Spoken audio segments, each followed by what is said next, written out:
Hi parents, good morning. Welcome to another edition of our 3 minute talk with parents. So this morning I'll be speaking on COVID-19. Parents, I want to remind us that we need to be watchful, we need to be careful because this pandemic is not over yet. Even though we believe to God and we are praying that God will put an end to this pandemic and COVID-19 coronavirus will be wiped away with time. Parents, we need to be careful of our disposition during this time. We need to understand that low risk doesn't mean no risk.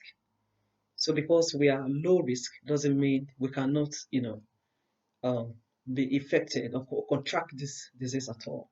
So again, we need to be very watchful. We need to protect ourselves. Over the last few weeks, I've seen some of my parents, in parties, my children, hugging themselves, playing around as if things, as if there's no pandemic or as if the pandemic is over.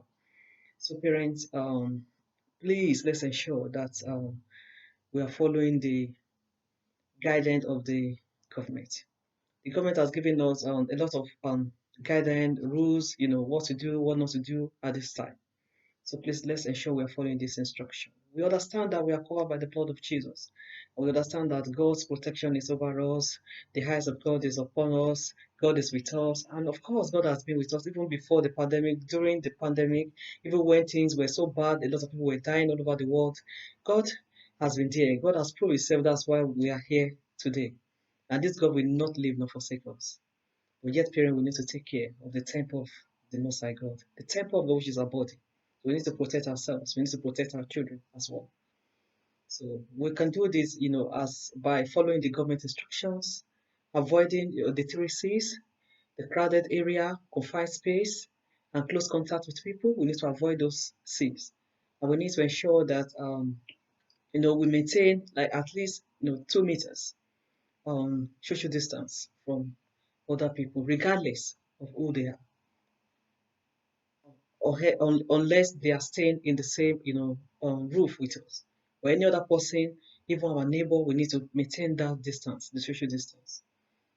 We need to ensure that our children and we are washing ourselves, we are washing our hands when we come from outside. We shouldn't forget all these things, parents. We need to be doing this. We need to always have our sanitizer, especially we with children, little ones, every time. So when we go outside in the park, so after the touch surface, we rub their hands with this sanitizer.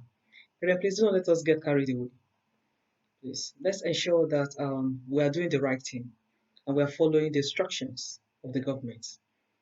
Whether we like it or not, our children know the right thing and they know when we are abusing um, the laws. So they know that when we are not doing the right thing. So parents, please, let's be good example to these children. Let's ensure that we are obeying our leaders as the Bible has instructed us. So I pray as we do this, may God help us. Coming back to our children, please, parents, let's ensure that they are taking their fruits at this time. They are eating balanced diet. Parents, create time, take care of them, give them the right food, give them the supplement, their normal supplement, vitamin C, vitamin D, especially vitamin D is really important at this time. And expose them to the natural vitamin D, by taking them out once in a while. But the supplements is really, really important. And also, parents, they need to be doing their exercise. It's going to help them, help their immune system. So let's ensure we are doing this. I pray may God help us. I pray may the wisdom of God sufficient for us. I pray we'll be wise and wiser than our enemies. I pray may God be with us. Thank you so much. Have a beautiful week. Bye for now.